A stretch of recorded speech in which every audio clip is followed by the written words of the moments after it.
कहते हैं अगर दुनिया किसी इंसान को समझ नहीं पाती तो उसे पागल कह देती है, पर निकोला टेस्ला इन दोनों के बीच का आदमी था। एक ऐसा दिमाग जो अपने वक्त से कई सदियां आगे था और एक ऐसा दिल जो कि पैसा नहीं सिर्फ इंसानियत से मोहब्बत करता था। मगर दुनिया को फ्री बिजली नहीं चाहिए थी, उन्हें तो सिर्फ प्रॉफिट चाहिए था और इस प्रॉफिट के बीच में निकोला टेस्ला खड़ा था। साल 1856 में क्रोएशिया के एक छोटे से गाँव में निकोला टेस्ला पैदा होता है। बचपन से ही उसके अंदर एक अजीब सी सोच थी। लोग सपने देखते थे इंसानों के, पर टेस्ला बिजली के सपने देखता था। जब वो छोटा था तो बारिश और तूफान के बीच में कड़कने वाली बिजली को देखकर कहता था, मैं एक दिन आसमान से इस बिजली को जमीन पर लेकर आऊंगा, वो भी बिना किसी तार के। लोग हंसे। उसके बाप ने उसको कहा, बेटा पादरी बन। बट ना ना ना ना, टेस्ला ने कहा, मैं तो बिजली का पादरी बनूंगा। और फिर एक दिन वाकई उसने कर दिखाया। हेलो दोस्तों, 19वीं सदी के आखिरी में लोगों को एक बड़ी प्रॉब्लम थी कि कैसे घर घर तक बिजली पहुंचाई जाए। आपने थॉमस एडिसन का नाम तो सुना होगा। उस वक्त थॉमस एडिसन एक बिजनेसमैन और एक साइंसदान भी था। वो कहता था डीसी करंट का ही फ्यूचर है, पर डीसी करंट का एक बहुत बड़ा फॉल्ट ये था कि वो ज्यादा दूर तक ट्रेवल नहीं कर सकता था। तो उस वक्त टेस्ला आया और टेस्ला ने इंट्रोड्यूस करवाया एसी करंट। मैं आपके लिए थोड़ी सी आसानी कर देता हूँ। DC current means direct current और AC current means alternative current. So DC current जो है वो सिर्फ एक डायरेक्शन में ट्रेवल करता है और alternative current back and fourth movement करता रहता है। ये बात सुन के एडिसन ने उसका मजाक उड़ाया। एडिसन का मानना था कि एसी करंट बहुत डेंजरस है, बट टेस्ला यहाँ पे भी नहीं रुका। टेस्ला ने एक बार फिर प्रूव कर दिखाया। साल 1893 में शिकागो वर्ल्ड फेयर जब पूरी एग्जीबिशन टेस्ला के ऑल्टरनेटिव करंट पे चली तो दुनिया ने समझ लिया कि एडिसन सिर्फ एक बिजनेसमैन था और टेस्ला एक विजनरी। पर अब शुरू होती है असल कहानी, एक ऐसी कहानी जिसमें सपनों का गला घोट दिया गया और उस कल्प्रिट का नाम था जेपी मॉर्गन। 1901 का दौर था। टेस्ला एक प्रोजेक्ट पे काम कर रहा था। उस प्रोजेक्ट का नाम था वॉन्डरक्लिफ टावर, जो कि आज भी लोगों की इमेजिनेशन से बाहर है। टेस्ला का आइडिया था कि वो हवा और जमीन के पोटेंशियल को यूज करके हर घर तक पूरी दुनिया में वायरलेसली बिजली भेज सकता है। मैं एक बार फिर से रिपीट कर दूं कि वायरलेसली पूरी दुनिया में बिजली भेज सकता है। लेकिन सपने मेहनत से नहीं, पैसों से चलते हैं। यही इस दुनिया की कड़वी सच्चाई है। तब उसने नॉक किया एक पावरफुल बैंकर का दरवाजा जिसका नाम था जेपी मॉर्गन। जेपी मॉर्गन उस दौर का फाइनेंशियल किंग था। रेलवे, स्टील, इलेक्ट्रिसिटी, ऐसा क्या नहीं था जो उसके कंट्रोल में ना हो। टेस्ला का फंडा सिंपल था। उसने जेपी मॉर्गन से कहा, मुझे $1.5 लाख चाहिए। मैं एक ऐसा टावर बनाऊंगा जिससे पूरी दुनिया भर में वायरलेसली बिजली भेज सकते हैं। मॉर्गन इम्प्रेस तो हुआ, पर साथ में ही उसने 51% की डिमांड करी।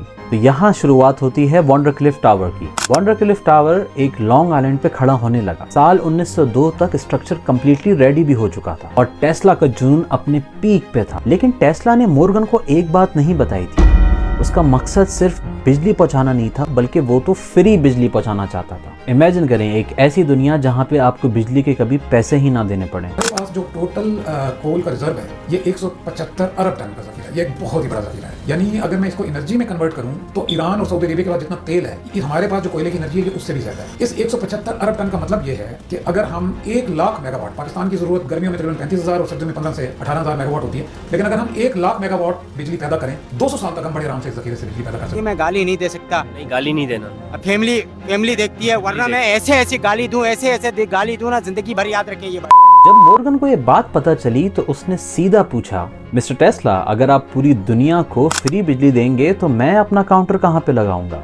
मैं पैसे कैसे कमाऊंगा? टेस्ला के पास कोई जवाब नहीं था और फिर मॉर्गन ने पैसे देना बंद कर दिए। मीडिया ने टेस्ला का बहुत मजाक उड़ाया। जितने भी बाकी के इन्वेस्टर थे वो भी पीछे हट गए और टेस्ला वो अपने टावर के साथ खड़ा रहा अकेला। साल 1905 में ये प्रोजेक्ट बंद हो गया और 1917 में यूएस गवर्नमेंट ने उस टावर को भी तोड़ दिया, ये बोलकर कि जर्मन स्पाई इक्विपमेंट भी हो सकता है। हकीकत में तो टेस्ला का सपना ही टूट गया। अब आता है फ्री इलेक्ट्रिसिटी का कॉन्सेप्ट। असल में टेस्ला ने 1901 में एक पेटेंट फाइल किया था, method of utilising radiant energy. इसका मतलब था कि एटमॉस्फेयर में हमेशा चार्ज पार्टिकल्स होते हैं, कॉस्मिक रेज और लाइटनिंग एनर्जी। ये सब एक पोटेंशियल डिफरेंस क्रिएट करते हैं। अगर हम एक एंटीना और एक ग्राउंड कनेक्शन यूज करें तो हम ये एनर्जी कलेक्ट कर सकते हैं। लेकिन ये इनफिनाइट फ्री पावर नहीं थी, बल्कि एक थियोरेटिकल कॉन्सेप्ट था और उस वक्त की टेक्नोलॉजी इसको सपोर्ट नहीं कर सकती थी। फिर भी टेस्ला की सोच इतनी आगे थी, वो ऐसे ख्यालात सोचता था कि लोगों ने उसको मैड साइंटिस्ट कहना शुरू कर दिया था।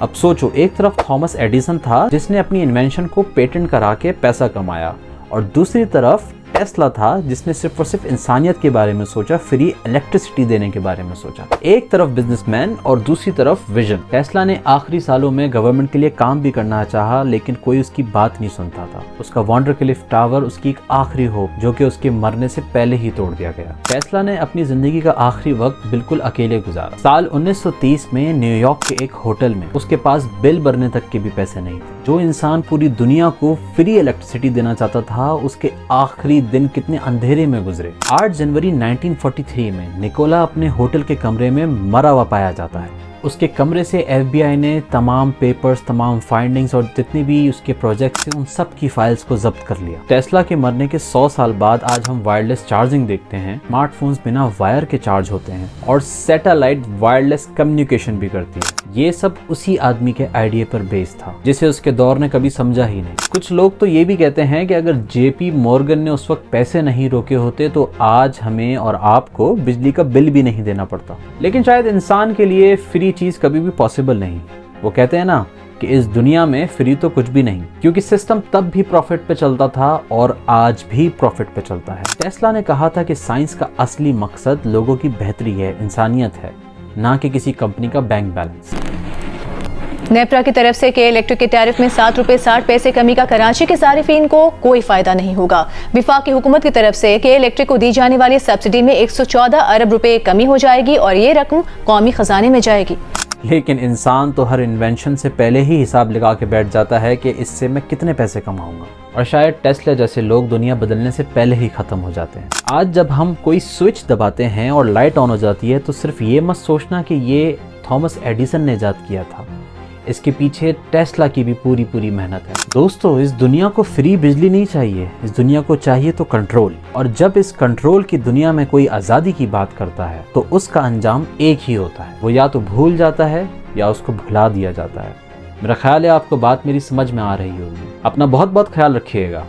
Thank you.